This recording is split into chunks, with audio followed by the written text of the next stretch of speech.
Greetings viewers, Eric the Car Guy here. In this video I'm going to be going over the battery replacement in a 2007 Mini Cooper S. This is the R56 model. It has the N14 engine. Different Minis have batteries in different places. I cover that in this video, but this video will cover battery replacement in the 2007 Mini Cooper S R56 model. There's our 1.6 liter turbocharged engine, and the battery is located here up underneath the cowl. Now, I also found that some models have the battery in a different location. Some of these vehicles have the battery located back here, underneath here.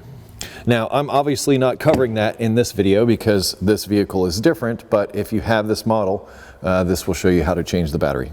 To start, we're going to have to remove this plastic piece underneath the windshield wipers, and looking at it, it almost looks as though it's split right here, so that I can just remove this section instead of having to remove the whole thing. If I can avoid removing the windshield wipers, great, because those would be kind of a pain to deal with.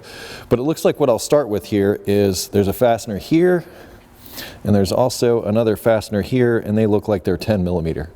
Let's start with that. Then this one.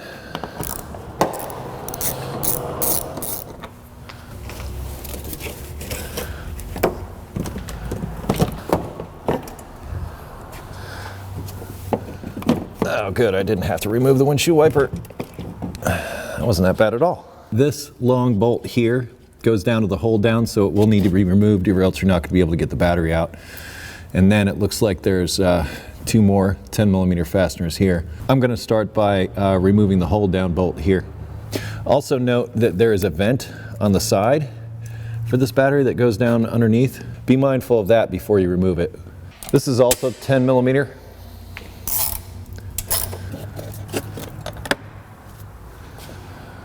There's the hold down assembly that you're removing. Now I'm just going to pull that vent away. I'm going to start by removing the ground cable first. This way, if you accidentally touch the handle of your ratchet to the body, it won't short out. Not that this battery isn't totally dead anyway, but it's just good practice.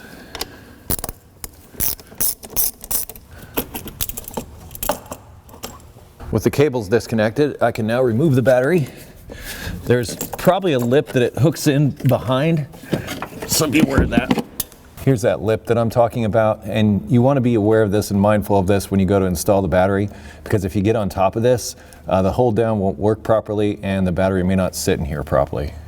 This ridge on the back of the battery is what goes into that slot. When you install the new battery, make sure you note that the positive is on this side and the negative is on this side.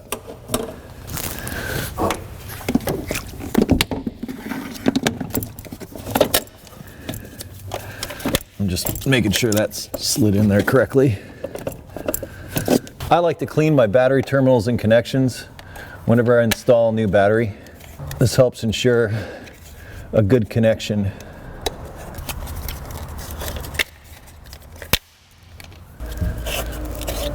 I also like to clean the terminal connections. I have two different styles. I have this one, which is a wire brush. I also have this one, which is sort of a scraper / reamer. Doesn't matter what you use, but cleaning the battery terminals will go a long way to help your battery operate at its optimum capacity. Just depends on which one's working better at the time.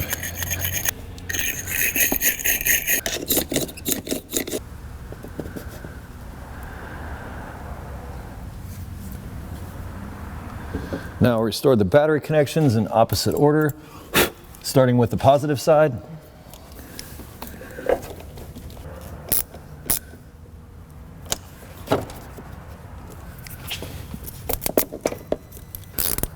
Some sounds of life. I'm going to reconnect my vent. Lastly, I'm going to install my hold down. I'm going to push the battery back and make sure it's in that slot. It'll go down in like this. There we are. Just got to get it past that first ridge there, and I just push the battery back in order to make that happen. Now that it's in place, I'm going to start it by hand. Once it's secure, make sure it's in there and it's not going anywhere. Battery hold downs are important, and in some states you will fail an inspection if you don't have a proper battery hold down. I'm going to go in and do a more thorough cleaning later, but for now I'm going to reinstall this cowl piece so you can see how it's done.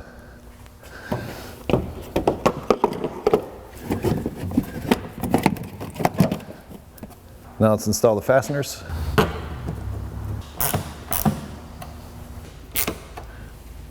With the battery replaced, let's see if it starts up. All right. Ooh.